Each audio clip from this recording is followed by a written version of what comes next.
Laidą remia Nordis. Išmani namų šiluma su Nordis šilumos siurbliais Oras vanduo.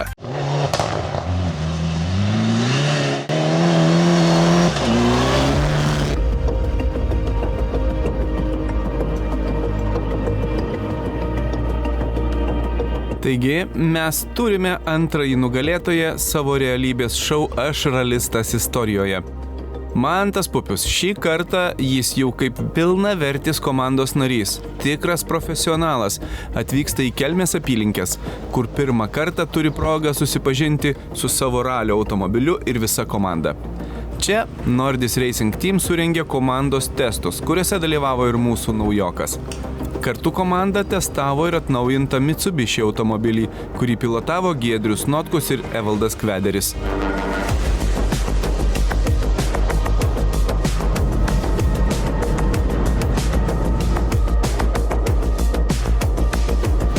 Automobilis buvo atstatytas po avarijos, todėl reikėjo patikrinti, ar viskas veikia tvarkingai ir ar tinkamai automobilis sureguliuotas.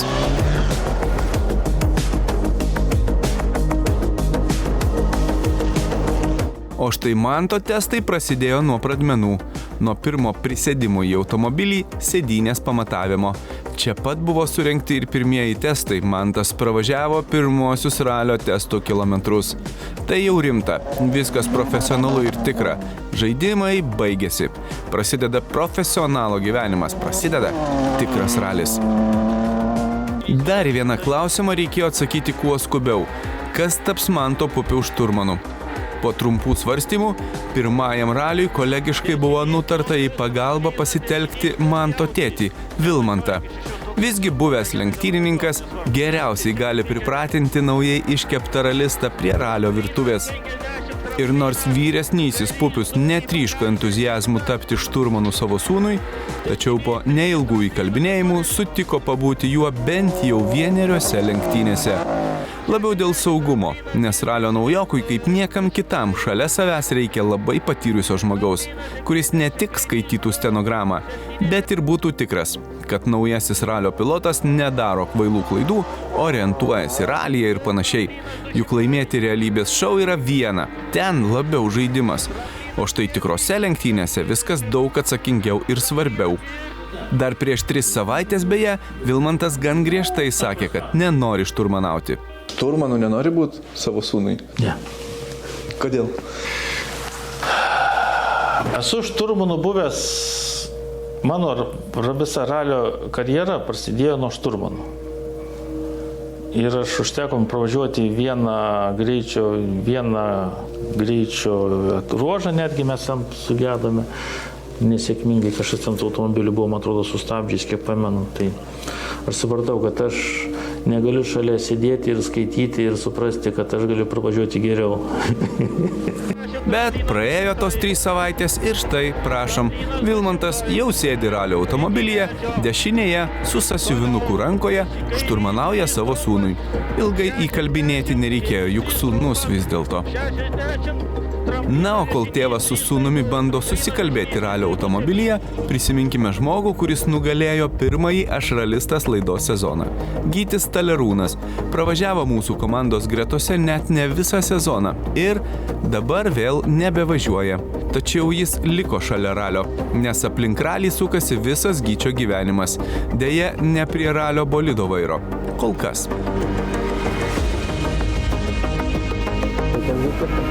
Svajonę tapti lenktynininku Gytis brandino jau seniai.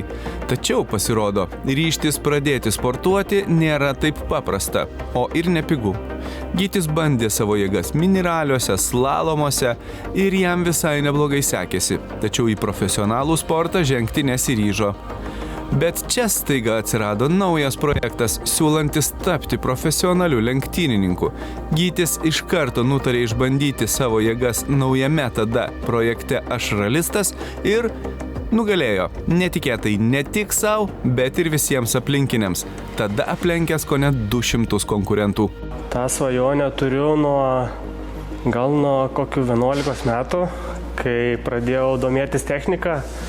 Kažkaip net nejučiom apie tai pradėjau domėtis, nes nei tėvai, nei kažkas iš aplinkos rato nebuvo su tom susiję, bet tiesiog atėjo toks pojūtis, prasidėjo viskas nuo motorolerių, motociklų, prasidėjo tada mašinos, paauglystė ir kažkaip laikui bėgant viskas išsivystė iki rimtesnio sporto, kur pajutau, kad tikrai man viskas patinka, pajutau, kad visai gerai ir jaučiuosi ir visai galiu tai daryti ir kai pamačiau projektą, kad toks atsirado, galvoju, čia tikrai mano šansas, turiu pabandyti ir padaryti kiek galiu geriausiai. Tačiau laimėti realybės šou yra viena, o štai realiai tapti profesionalu ir lenktyniauti yra visai kitoks iššūkis.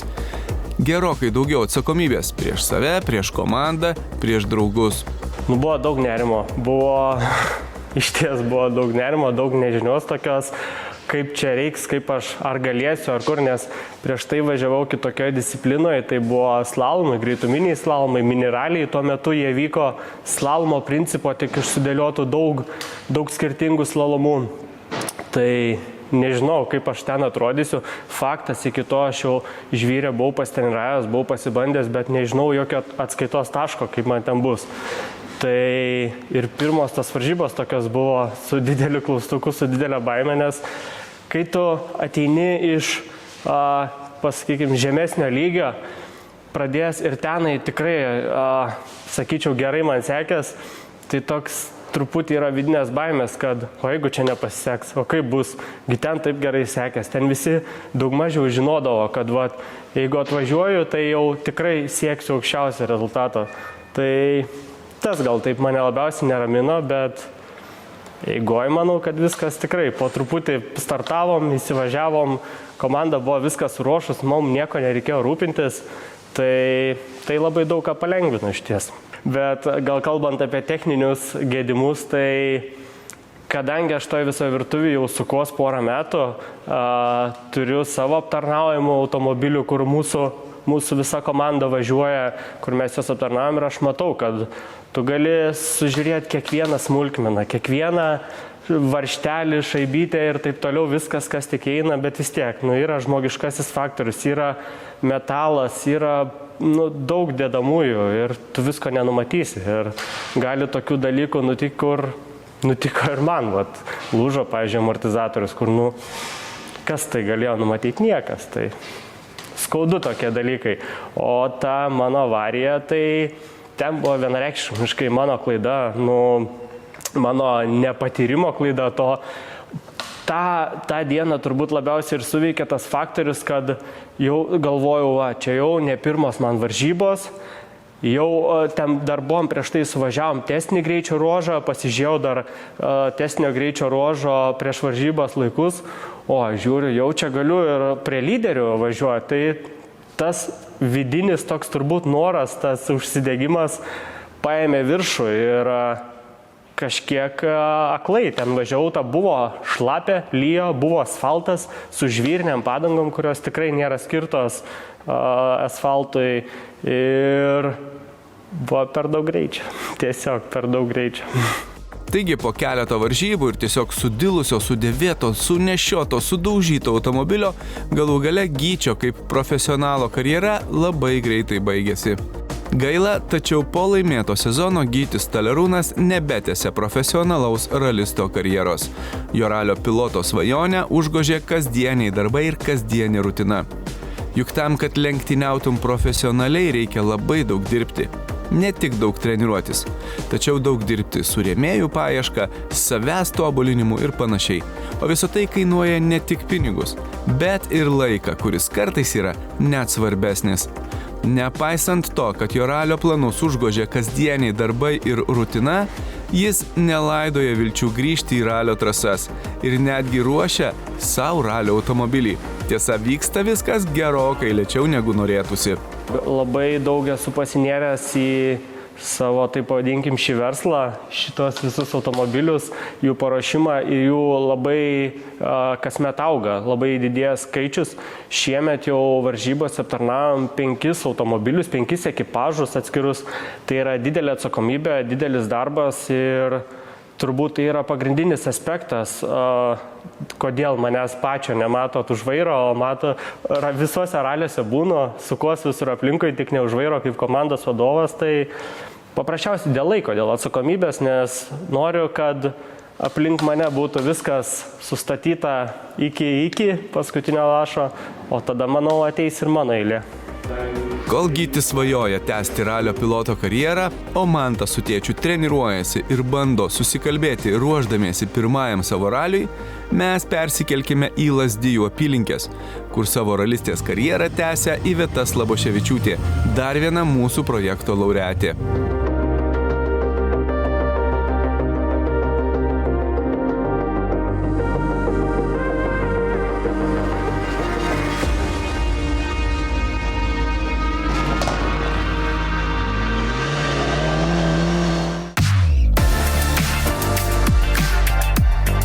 Laidą remia Nordis, išmani namų šiluma su Nordis šilumos siurbliais Oras vanduo. Laidą remia Nordis, išmani namų šiluma su Nordis šilumos siurbliais Oras vanduo.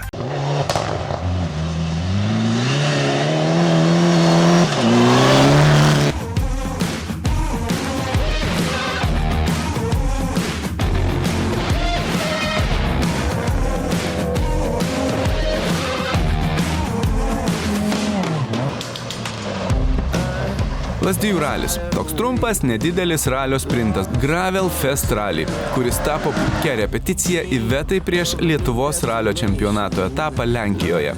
Į šį pirmąjį šiame sezone raliuką Iveta atvažiavo su nauju šturmanu Vykintu Kuliešiumi. Todėl čia reikėjo ne tiek siekti rezultato, kiek stengtis priprasti prie naujo šturmano, rasti su juo bendrą kalbą. Todėl rezultato ekipažas aukšto nesitikėjo ir jo nesiekė. Pernai buvo debiutas, šiemet pradedam antrą sezoną, kaip sakyti, ir žiūrėsim, tikiuosi ne paskutinį. Ir kodėl ši komanda?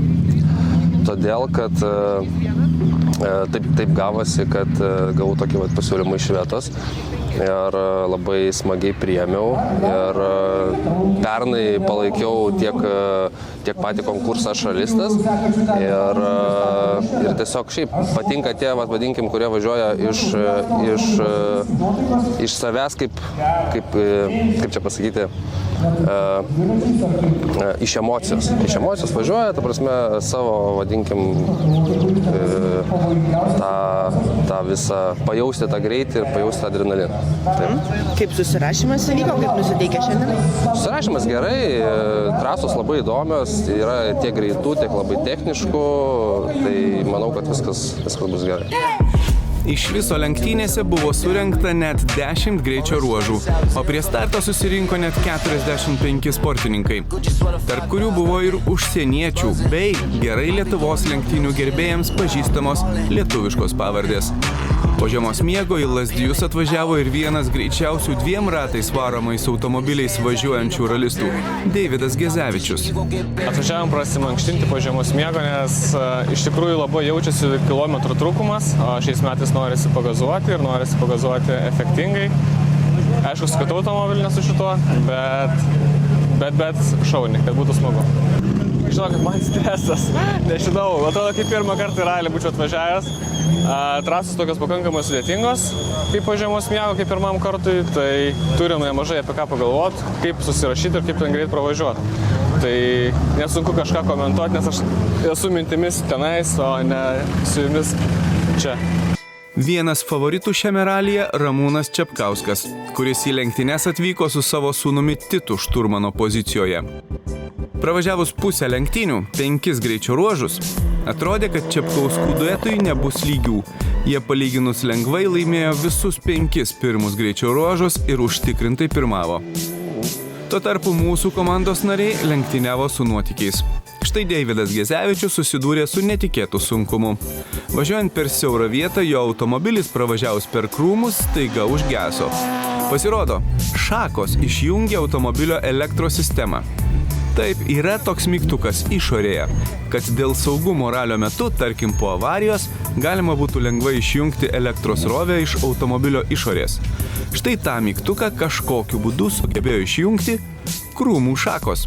Teko stoti greičio ruožo viduryje. Pradžiai buvo labai blogai ir šiaip tai jau Giedriui Notkiui rodžiau, reikia ir kitiem parodžiau, kad reikia kaip naudotis vienu dalykėliu. Ir mums greičiau rodžiau, turėjom įdomų nutikimą. Važiavom kažkaip arti šakų ir mums nuspaudė šitą mygtuką. O pasakai užgesam ir niekaip žiūrovai nesugebėjo. Aš jiems sakau, pasuk, tipo, žinai. Jisai pasuko ir iškart nuspaudė. Ir vėl, žinai, užgeso tą mašiną. Vėl mes ten aiškinam jam, ką reikia daryti. Bet žodžiu, teko šturmanai išlipti, pasukti, įlipti ir važiuoti. Tai va, po to pagreitėjom šiek tiek. Iveta irgi nebenuotikių. Teko ir varžovą lenkti viename greičio ruože ir šiaip ant kelio buvo sunku išsilaikyti. Turbūt jautėsi, kad po ilgos pertraukos jai tai buvo pirmas ralis.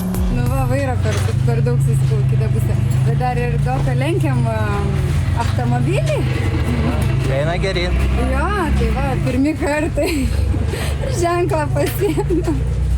Ženkliuką, nu bet nieko, tai ten lengvutis popieriukas. Žodžiu, po truputį pirmin. Baigiam įsijausti. Po pietų kovoje dėl pirmos pozicijos prabilo svečiai iš Latvijos. Mareks Švarc ir Armans Lūkis su Subaru Impreza laimėjo visus likusius greičio ruožus ir išplėšė pergalę iš Ramūno ir Tito Čepkauskų rankų. Galutinėje įskaitoje jie už lietuvius buvo vos 3,5 sekundės greitesni. Tai ko gero buvo didžiausias šio ralio netikėtumas. Trečioje vietoje visą laiką šalia lyderių važiavęs dar vienas lietuviškas duetas – Eugenijus Latkevičius su Artūrum Šabanavičium. Iš 2 ratais varomų automobilių tradiciškai greičiausiai lėkė Justas Tamašauskas ir Dovydas Ketvirtis. Jie liko 5 bendroje įskaitoje, už savo nugaros palikę ne tik visus savo tiesioginius konkurentus, bet ir nemažai 4 varomais ratais lenktyniavusių sportininkų. Deividas Gezevičius su Tomu Nenartavičium užėmė 14 vietą ir šįkart po visų nuotykių liko už prizininkų trejeto savo klasėje. Bet antra ralio pusė praėjo be nuotykių ir sportininkai liko patenkinti rezultatu. Nu, šiandien turėjom tokią sunkesnę dienelę. Ta pradžia labai išmušė, kai užgeso automobilis ir po to daug nervų, daug streso, nesigavo važiuoti. Vėliau tą avariją draugų išmušė iš ritmo. Bet po pertraukos po truputį pradėjom greitėti ir, manau, visai pagavom savo greitį, nes lyginant su konkurentais, kuriais važiuodavom panašiai pernai, jie turėjo jau testus prieš tai savaitę Visagine, mes neturėjom ir turim gerą rezultatą. Stabiliai greičiau važiavom už juos. Tai labai fainas renginys, faini greičio ruožai. Savo laimingų veidų neslėpė ir mūsų Iveta su Vykintu. Nepaisant to, kad rezultatas gal ir nebuvo toks, kokio tikėtasi, visgi jie, nors ir su nuotykiais, pasiekė finišą. Mes esam čia finiše, be jokių didelių incidentų ir labai smagiai prisivažiavom. Yra kur tobulėti, bet matosi, kad kiekvienu dopu vis geriau ir geriau. Labai smagu. Finišą turim, pirmam sezono raliukį, tai jau yra neblogai. Šiaip ralis buvo smagus. Esu patenkinta naujų šturmanų, žiauriai gerai buvo. Nepatenkinta biškelį savim. Bet grįžus namie biškelį reikės nusibausti ir pasimokyti kitam etapui pasiruošti. Pamokėlių biškelį praeiti savo. Tai va, o šiaip viskas visai neblogai, finišas yra, mašinytė sveika, nu viskas super.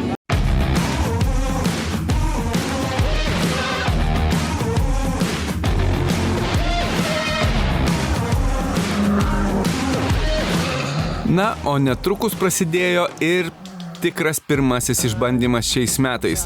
Debiutavo Lietuvos ralio čempionatas ir debiutavo jis Lenkijoje. Taigi po Lenkijos mūsų laukia pirmas ralis šių metų nugalėtojui Mantui Pupiui. Todėl kitoje laidoje matysite.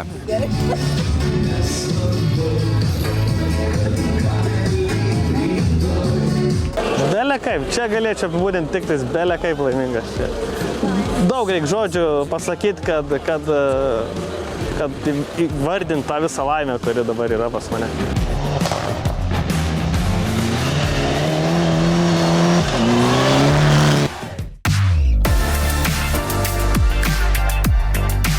Laidą remia Nordis. Išmani namų šiluma su Nordis šilumos siurbliais Oras vanduo.